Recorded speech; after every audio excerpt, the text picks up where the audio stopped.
Mavachou, de son vrai nom Maeva Frossard, fait encore parler d'elle un an après sa mort.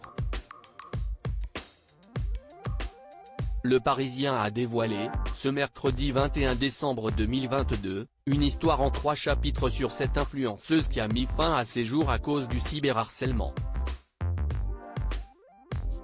L'occasion de découvrir cette terrible histoire familiale à laquelle elle a mis fin avant de se suicider.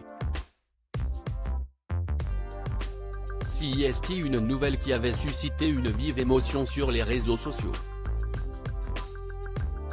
Le 21 décembre dernier, la meilleure amie de Mavachou annonçait qu'elle avait mis fin à ses jours à cause du cyberharcèlement ultra présent sur les réseaux sociaux. « Je suis au regret de vous annoncer le décès de Maeva survenu hier en fin de journée. Je vous demande de respecter sa famille en ne cherchant pas à en savoir plus. Cela ne regarde que ses proches. Ayez une pensée pour elle et surtout pour ses enfants. Adieu ma chérie, tu es en paix maintenant. » Rapidement, les hommages avaient été nombreux sur Twitter, et les messages de colère également. En effet, cela faisait plusieurs mois que Mavachou se plaignait de recevoir des messages de haine, notamment de la part de son ancien compagnon, Adrien Gzadzinski, plus connu sous le nom d'Adrichou. Suite à cela, une enquête a été ouverte pour comprendre ce qui s'est réellement passé, notamment parce qu'une plainte avait été déposée quelques jours avant sa mort. Une réconciliation bouleversante depuis cet événement tragique, Mavachou est devenue l'une des figures du cyberharcèlement. Sa famille tente encore de faire éclater la vérité au grand jour.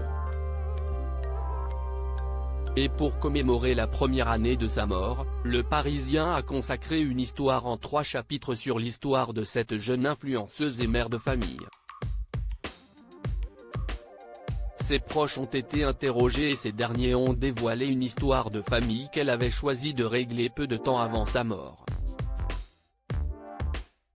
En effet, pendant de longues années, 8 ans précisément, Mavachou a été en froid avec son père après avoir choisi de quitter la Suisse pour la France. En décembre 2019, elle m'a écrit un magnifique message.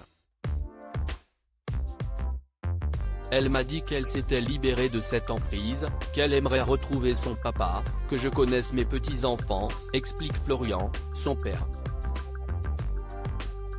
Mavachou lui envoie des photos de son nouveau conjoint, c'est lui qui a poussé pour qu'on se voie en Suisse. Il m'a écrit pour me parler d'elle. J'avais de l'appréhension, forcément, mais j'ai vite été détendu. La soirée s'est très bien passée. 5 mois après, quasiment jour pour jour, elle mettait fin à ses jours.